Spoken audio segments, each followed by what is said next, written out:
Mercenaries, soldiers of fortune. A common sight across different stories, usually portrayed as warriors of skill and infamy. Bronn from Game of Thrones is a mercenary and a glorious bastard at that. The Expendables play with a trope of overpowered mercenary as a central feature of the series. The Band of a Hawk in Berserk is one of the most captivating depictions of mercenaries in anime. Witchers, even if not strictly mercenaries, operate on very similar principles. The Mandalorians, after their defeat by the Republic, spent thousands of years as some of the greatest mercenaries in Star Wars galaxy. In Cyberpunk 2077, you, the player, are a merc, an edge runner. In Mass Effect, you face multiple mercenary groups such as Eclipse, Blue Suns, and Blood Pact. In Metal Gear Solid, the concept of mercenaries is taken to extreme, with Big Boss essentially creating an independent mercenary state. So, as you can see, mercenaries are a common theme throughout media and storytelling. Which raises the question, why are they so rare in Warhammer 40k? Or, if not rare, why they are left mostly unexplored? I mean, come on, 40k is the perfect universe for mercenary stories. Grim darkness, constant war, no shortage of clients, and endless potential for storytelling. Yet despite all that, mercenaries remain a largely overlooked subject, which is why it will be fun to take a deeper dive into it. But before we begin, remember to like, comment, subscribe, ring the bell, the whole shtick. You know what to do. If you can, support me through Patreon, and if you want to donate to Star Wars x Warhammer 40k art budget, do so through Ko-fi. It's thanks to your support this series has its own art gallery. Without further delay, let's begin.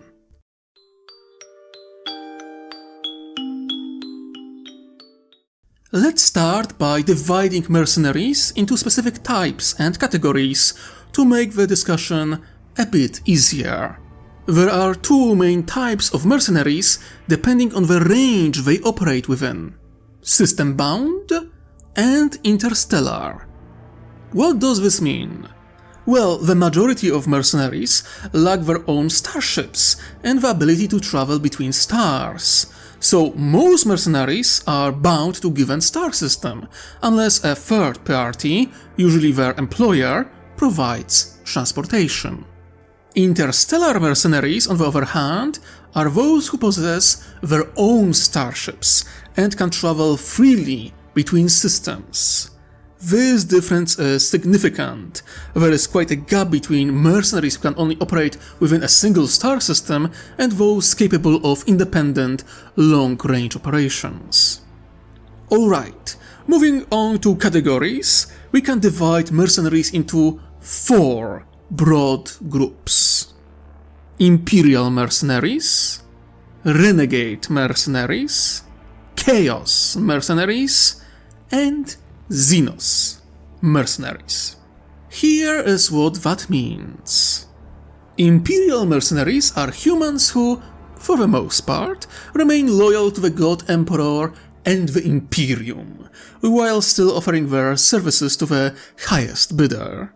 Of course, that doesn't always mean their actions benefit the Imperium, it only means they usually work under Imperial authority. And it's hardly their fault that many of those in Imperial power are in fact heretics. Renegade mercenaries are humans who no longer pretend to serve anyone but themselves. They typically outlaws or bandits who sell their services to enemies of the Imperium, even Xenos. Yet despite their crimes, they are not yet servants of chaos. Chaos mercenaries, an especially unpleasant bunch, are made out of chaos cultists and chaos space marines. Many warbands within the Eye of Terror offer their services, as do forsaken chaos space marines with no warband to call their own. Among the servants of chaos, there are plenty willing to take mercenary work, and plenty willing to employ them. Xeno's mercenaries make up the broadest category. This includes all alien species that take on mercenary contracts. They are often the most diverse, and many are capable of interstellar travel thanks to their unique vessels. Everything from Kroot, Slith, the Elder Corsairs, to Orc freebooters, and plenty more falls into this category. With those two types and 4 categories laid out, we can now begin to explore how mercenaries actually function in Warhammer 40k. Let's start with system-bound mercenaries, since they are most common and relatively easy to understand. Most often these are simply local muscle for hire. Gangster, criminals, former guardsmen, or lifelong sellswords. They might work as enforcers for guilds or nobles, or act as hired blades used to strike at a rival while giving their employer some degree of deniability. They usually operate in the grey zone between legitimate business and outright criminal activity. What you won't usually find are mercenary armies. While the Imperium has no real issue with mercenaries, even Xenos ones, when it comes to soldiers, it doesn't hire mercs. It inducts them into the Imperial Guard. Some planetary governors may occasionally send their own forces to aid the allies or neighboring systems in exchange for wealth or political favor, but such arrangements are rather rare. Of course, there are exceptions. The Calixis sector, and to the lesser extent the entire Cronus Expanse, have pro-mercenary laws thanks to the influence of rogue traders.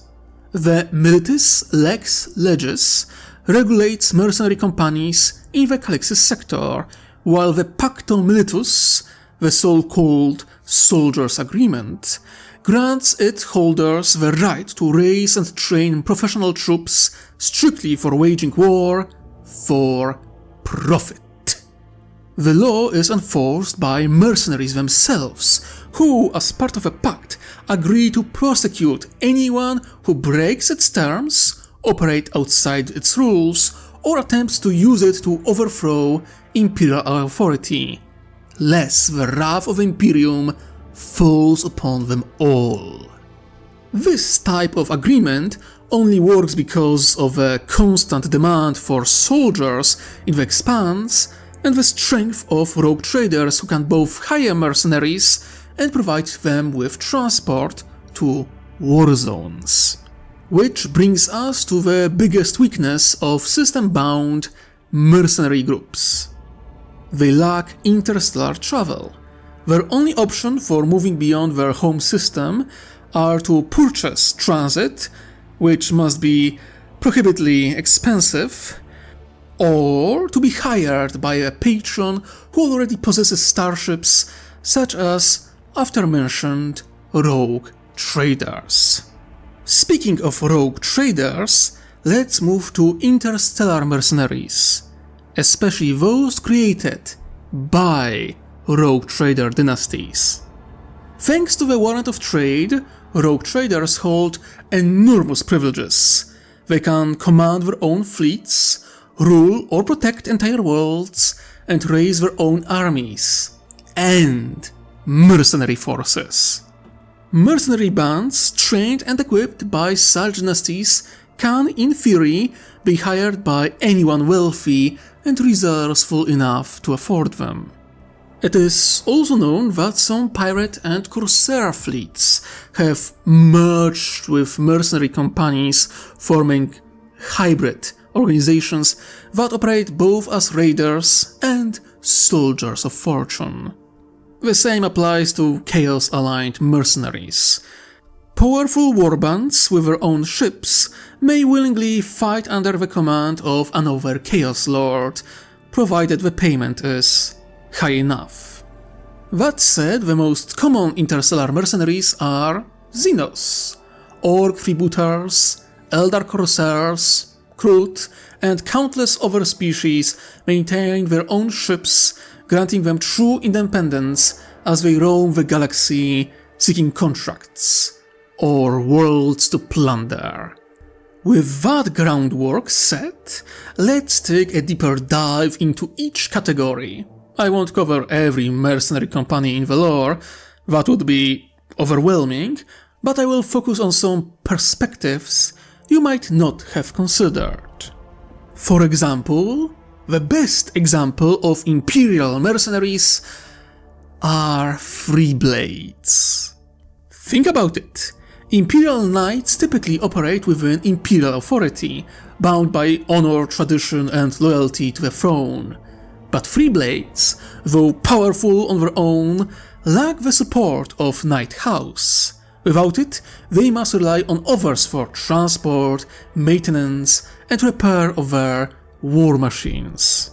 So, while unconventional, Freeblades function as Imperial, system-bound mercenaries, dependent on third parties, be it Imperial Navy, rogue traders, or independent captains, to move between star systems. And what force they are to call upon. The support of a Freeblade is often more desirable than that of the entire Knight House. Knight Houses come with rigid hierarchies, long rituals, and heavy political cost to sway them into action. Freeblades, by contrast, are more flexible since they usually depend on their employer's support.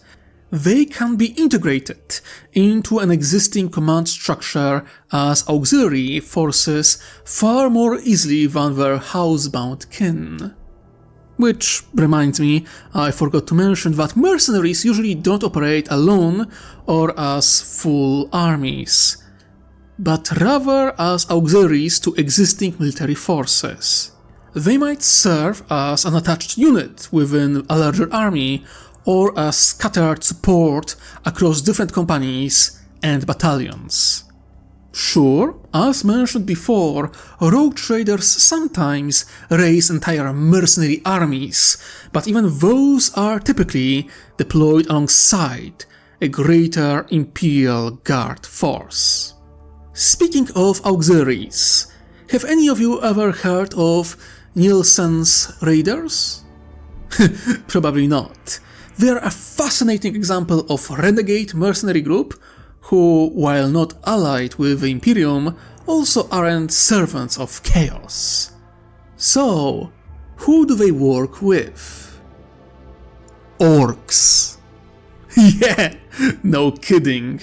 A band of human mercenaries allied themselves with a war boss Bogrot of Blood Axes, serving as scouts and skirmishes for his Wa.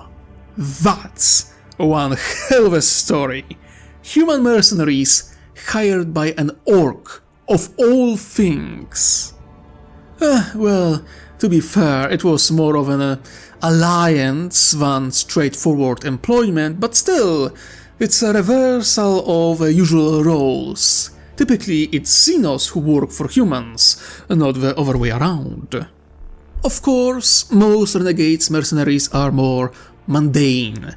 They tend to work with pirates, rebel governors, and warlords. Essentially, bandits with some structure, training, and leadership, who offer their services to anyone willing to meet their price. Now, moving to Chaos Mercenaries. Ironically, they are the simplest to understand. Since the Scouring and the retreat into the Eye of Terror, few traitor legions have remained cohesive.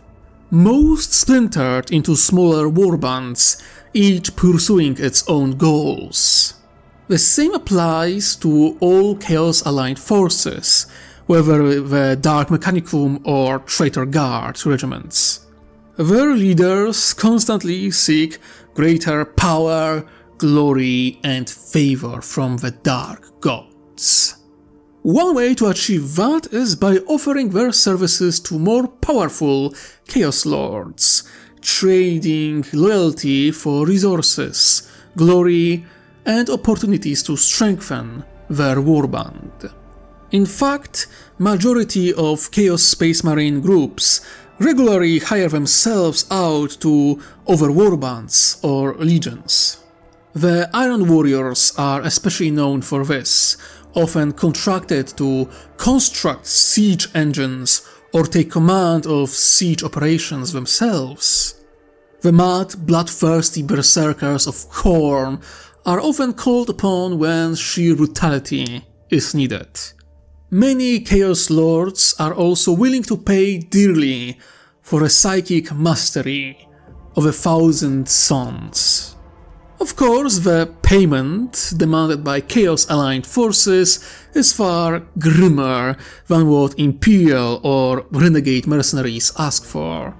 Slaves, demonic artifacts, plunder, the right to claim worlds or entire populations to sacrifice. Each warband demands its own price. There are also the Forsaken Chaos Space Marines, outcasts from different warbands. Though leaderless and untrustworthy, they still offer their services as mercenaries. And considering they've managed to survive on their own within the Eye of Terror, they are most likely worth whatever cost they set. Finally, we come to Xeno's mercenaries, the most diverse group of all, and likely as numerous as the Imperial and Chaos mercenaries combined. A surprising number of alien species sell their services across the galaxy. Many of the Tau Empire's auxiliaries can be found outside their borders, fighting for foreign employers. Komora itself maintains a dedicated mercenary district where various soldiers of fortune enjoy a rare level of protection from that cursed city's horrors. Xeno's mercenaries are also a common sight in the employ of rogue traders and even inquisitors. It's impossible to list them all, but here are some examples. The Blood Axes, a clan of orcs, are infamous for hiring themselves out, even to the Imperium. They are usually paid in scrap or weapons, which they inevitably turn against their former employers. Eldar Corsairs and Outcasts regularly offer their blades to a wide variety of factions across the galaxy. Drukhari are known to work alongside Chaos warbands and occasionally even with rogue traders or inquisitors, though likely only to gather intelligence for their own ends. The Loxatl are infamous mercenaries offering their services to anyone willing to pay, the Imperium, the Tau, even the forces of chaos. Many alien species, most notably Slith, frequently sell their services to Drukhari. And of course, there are the Krut, found in nearly every corner of the galaxy, always seeking new genetic material to consume and add to the strength of their species. The list of alien mercenaries is, of course, far longer, but I don't want to point out every known or obscure example. Instead, let's focus on a few interesting details about mercenary work, starting with payment. For Imperial mercenaries, the answer is straightforward. They are usually paid in either local currency or universal Imperial thrones. But for Renegades, Chaos Forces and Xenos, Imperial coin holds little value. So, what do they get paid with? Frankly, anything imaginable. Resources, loot, weapons, slaves, corpses, technology, territory, even promises of transport to a new war zone after the contract is finished. Payment varies widely, and some mercenaries are much easier to employ than others. Take the Crud, for example. Their primary interest is in consuming the bodies of their fallen enemies. Most employers don't object to that arrangement. However, Crud often demand additional compensation, such as weapons, supplies, or hunting rights to track down specific beasts with valuable genes. Contracts themselves are just as diverse as the payments. Some are written, others are informal. They might be signed with ink, with blood, or even sealed by the warp. Betrayal is always a possibility, whether by the mercenaries or their employers, so agreements usually contain multiple conditions and safeguards to minimize the risk. Finally, how do mercenaries operate? That too is dictated by the contract. Most maintain their own command structure and prefer to keep independence. As such, they may be deployed as standalone units with a specific objective, or split up and integrated into larger forces as auxiliary detachments. At the end of the day, using mercenaries is always high risk, high reward gamble. Mercenaries are usually highly skilled and dangerous, capable of completing missions that regular forces couldn't hope to achieve.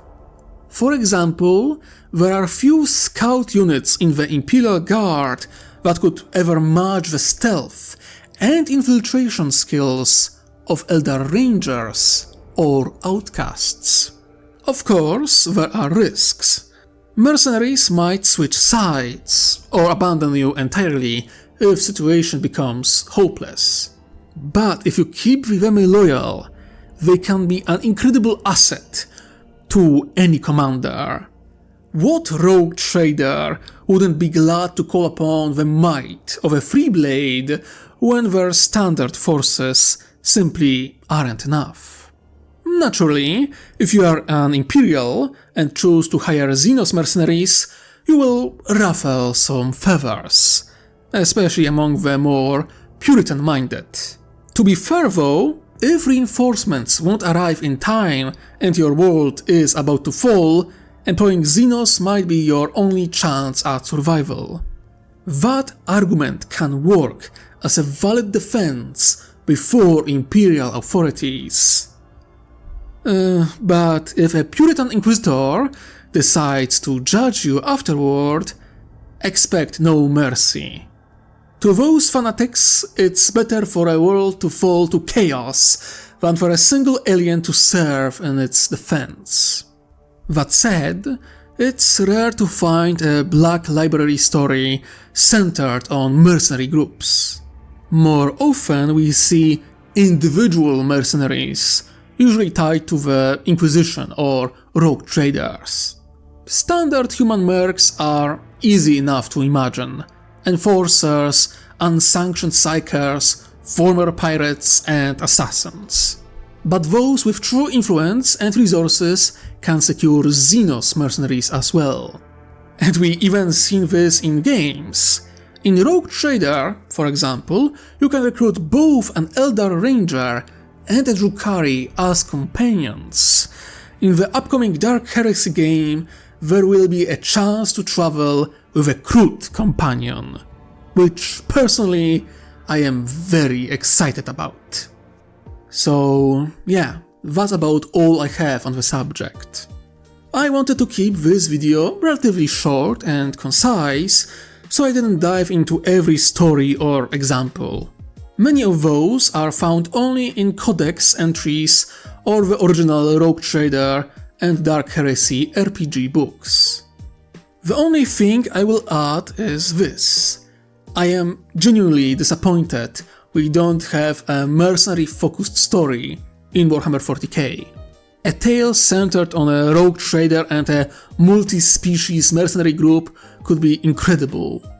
Hell, make them renegades, if you must. But just give us something truly unique.